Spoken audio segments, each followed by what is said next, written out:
Praise the lord সকলোকে জয় মাছি। আজি নতুন ভিডিঅ'টোলৈ মই সকলোকে ৱেলকাম কৰিছোঁ। আশা কৰোঁ সকলোৱে কুশলে আছে। আহক আজি আমি বাইকলৈ যাওঁ হওক। আজি বাইকৈ আপোনাক আৰু মোক কি ক'ব বিচাৰিছে চাওঁ হওক। আজি আমি উলিয়াম মথিয়ে লিখা সুবাৰ্তা 7:21 পদ। এই পদটিত আমাক কি ক'ব বিচাৰিছে ঈশ্বৰৰ বাইকৈ আমি চাম। ইয়াত এনেদৰে লিখা আছে, মই পাঠ কৰি দিছোঁ, আপোনালোকে সকলোৱে মন দি শুনিব। যিবিলাকে মোক প্ৰভু প্ৰভু বোলে তেওঁবিলাকে সকলোৱে যে স্বৰ্গৰ ৰাজ্যত সোমাব এনে নহয়, কিন্তু যিজনে স্বৰ্গত থকা মোৰ পিতৃৰ ইচ্ছা পালন কৰে সেইজনেই সোমাব। Praise the lord, hallelujah. আমি এই বাক্য পঢ়োঁতে সকলোৱে শুনি গ'লোঁ। এই বাক্যই ক'ব বিচাৰিছে প্ৰিয় ভাই ভনীসকল, আজি আমাক এই বাক্যই আপোনাক আৰু মোক উনুকিয়াই দিব বিচাৰিছে। প্ৰিয় ভাই ভনীসকল, ক'ব বিচাৰি আছে এই বাক্যই যে কোনবিলাক স্বৰ্গ ৰাজ্যৰ ভাগী হ'ব আৰু কোনবিলাক স্বৰ্গ ৰাজ্যৰ ভাগী নহ'ব, এই কথা ক'ব বিচাৰিছে। এই বাক্য কৈছে যে প্ৰত্যেকে প্ৰভু প্ৰভু কৈ আছে, যে প্ৰত্যেকে যে স্বৰ্গ ৰাজ্য প্ৰৱেশ কৰিব বা স্বৰ্গ ৰাজ্যৰ যে ভাগী হ'ব এনে নহয় বুলি কৈ আছে। প্ৰিয় ভাই ভনীসকল, যিজনে মোৰ সেই স্বৰ্গত থকা পিতৃৰ ইচ্ছা পালন কৰে সেইজনেহে স্বৰ্গ ৰাজ্যৰ ভাগী হ'ব, অৰ্থাৎ স্বৰ্গ ৰাজ্যৰ উপভোগ কৰিব পাৰিব বা সেই অনন্ত জীৱনৰ ভাগী হ'ব। প্ৰিয় ভাই ভনীসকল, আজি আপোনাক আৰু মোক এই বাক্যই কৈ আছে যে আমি প্ৰভু প্ৰভু কৈ আছো, যে আটাইয়ে স্বৰ্গ ৰাজ্যৰ ভাগী হ'ব নে নহয়। যিজনে সেই পিতৃৰ ইচ্ছা পালন কৰে, যিজনে সেই স্বৰ্গত থকা আপোনাক আৰু মোক সৃষ্টিকৰ্তা ঈশ্বৰ জিহুৱাৰ বাক্যৰ আমি যদি পালন কৰি আছো, তেতিয়াহে আমি সেই স্বৰ্গ ৰাজ্যৰ ভাগী হ'ব পাৰিম।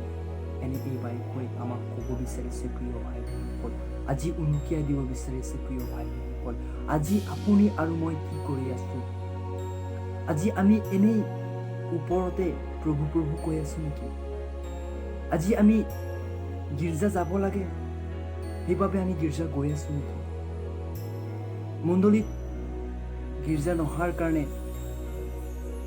কিবা শাস্তি ৰাখিছে বা কিবা ক'ব বুলি বা মই যাব লাগে বুলি আমি গৈ আছো নেকি? প্ৰিয় ভাই ভনীসকল, আজি আপুনি নিজকে নিজে কুৱেশ্যন কৰক, আপুনি কি কৰি আছে? আপুনি ওপৰতে প্ৰভু প্ৰভু কৈ আছেনে? আপুনি হৃদয় খুলি নিজৰ জীৱনটো ঈশ্বৰক সমৰ্পণ কৰি আপুনি ঈশ্বৰৰ স্তুতি গাই আছে? যদি আপুনি এনেই ওপৰ মনেৰে স্তুতি হালেলুয়া কৰি আছে, প্ৰিয় ভাই ভনীসকল, তেতিয়াহ'লে সেই স্বৰ্গ ৰাজ্য আপুনি হেৰুৱাব। কিয়নো বাইকৈ কৈ আছে যে স্বৰ্গ ৰাজ্য ভাগি কোনসকল হ'ব? যিজনে মোৰ পিতৃৰ ইচ্ছা পালন কৰে সেইজনে হ'ব। প্ৰিয় ভাই ভনীসকল, আজি আপুনি আৰু মই কি কৰি আছো? সেই ঈশ্বৰৰ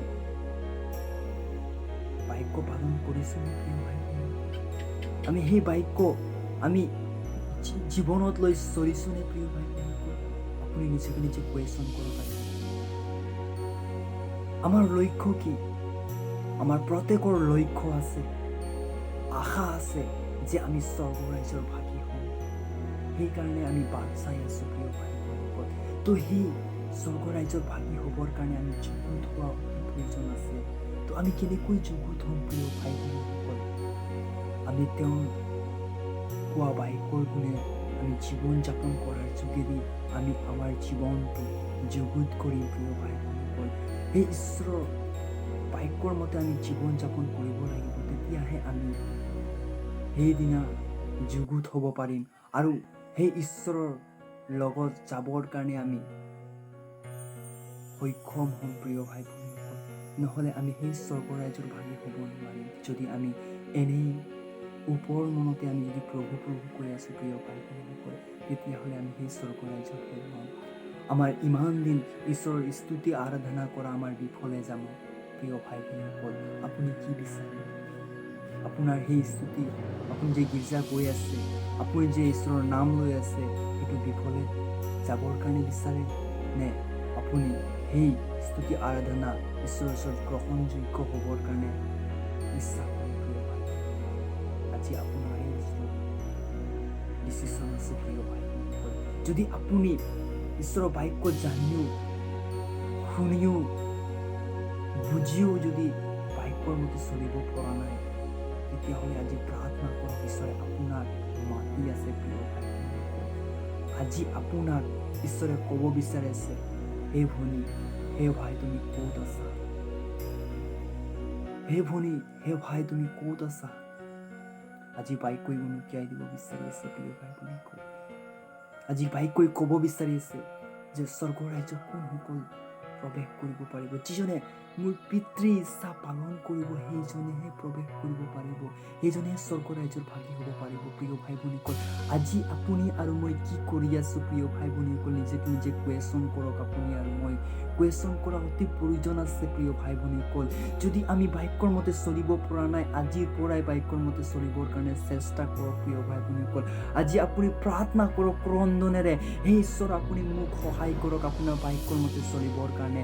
আপুনি আহক, আমাৰ জীৱনত আপুনি কথা কওক, আপুনি আমাক সহায় কৰক, এই বুলি আপুনি আজি প্ৰাৰ্থনা কৰক।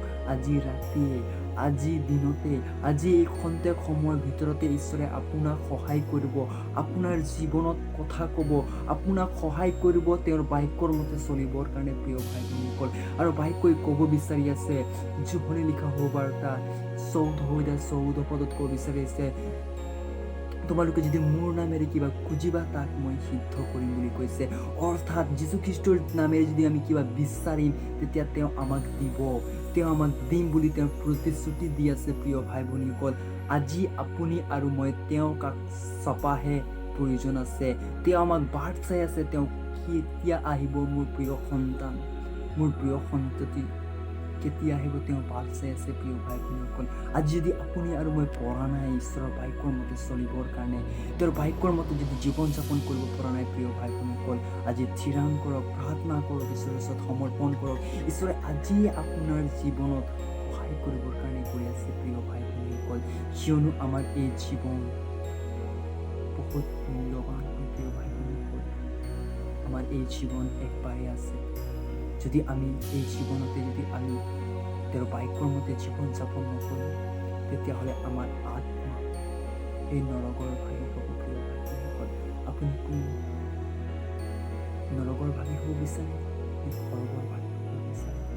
যদি আপুনি সৰগৰ ভাগি হ'বৰ কাৰণে হ'লে ঈশ্বৰৰ বাক্যৰ মতে চলিব লাগিব, ঈশ্বৰৰ বাক্যৰ মতে জীৱন যাপন কৰিব লাগিব, ঈশ্বৰৰ বাক্যই কি কৈ আছে তেওঁৰ মতে চলিব লাগিব প্ৰিয় ভাই ভনীসকল। তেতিয়াহে আমি সেই স্বৰ্গৰ ৰাজ্যৰ ভাগি হ'ব পাৰিম। সেইবাবে আজি এই বাক্যই উনুকিয়াই দিব বিচাৰিছে আপোনাৰ কাৰণে। আজি আৰু মোক ক'ব বিচাৰি আছে যে আপুনি আৰু মই ঈশ্বৰৰ বাক্য পালন কৰিছোঁ। যদি কৰিছোঁ ঠিকে আছে, যদি কৰিব পৰা নাই, আজিৰ পৰাই আপুনি প্ৰাৰ্থনা কৰক, ঈশ্বৰৰ ওচৰত কাকো ঈশ্বৰে আপোনাক সহায় আৰু আশীৰ্বাদ দান কৰিব বাক্যৰ মতে চলিবৰ কাৰণে। এই বাক্যৰ যোগেদি যিমানে চাই আছে, যিমানে শুনি আছে, তাতে জীৱনত সহায় আৰু মংগল কৰক। ধন্যবাদ। Praise the lord. আমেন।